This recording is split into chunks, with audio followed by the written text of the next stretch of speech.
Paris calls for boycott from radical minority.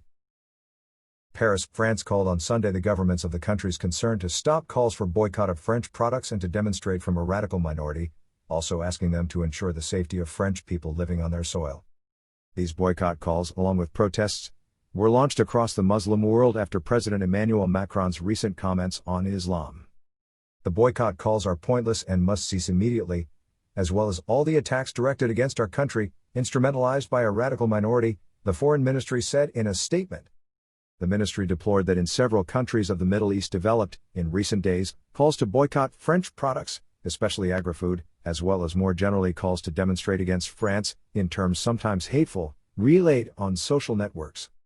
These calls distort the positions defended by France in favor of freedom of conscience, freedom of expression, freedom of religion and the refusal of any call to hatred, said the ministry.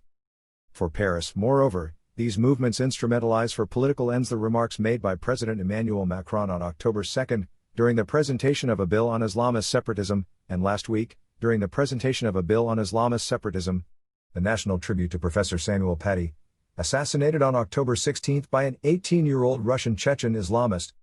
During the tribute, Macron pledged that France would continue to defend the cartoons of the Prophet Muhammad in the name of freedom of expression. On Sunday evening, the French president released several tweets, also in English and Arabic, stressing his rejection of hate speech and that he will continue to defend reasonable debate. Freedom, we cherish it. Equality, we guarantee it. Fraternity, we live it with intensity. Nothing will make us back down, ever, wrote the head of state. Our history is that of the struggle against tyrannies and fanaticisms. We will continue, he tweeted, before adding, we respect all differences in the spirit of peace. We will always stand on the side of human dignity and universal values.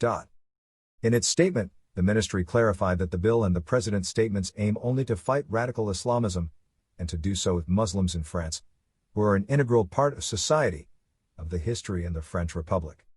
The Quai d'Orsay says it has mobilized the French diplomatic network to remind and explain, to other countries, France's positions in terms of fundamental freedoms and rejection of hatred. Paris also asked the countries concerned to dissociate themselves from any call for boycott or any attack against the country, to support the companies and to ensure the safety of its compatriots in the country. Foreign Trade Minister Franck Riester told AFP on Sunday evening that he was in constant contact with French companies affected by the boycott in the food industry, citing Bell, Lactalis, and Danone. We will have slightly longer trading times tomorrow. We remain to observe the development in the coming days, he added. Asked about the first consequences of the call for a boycott, he replied, there are impacts, but to quantify them, it is too early.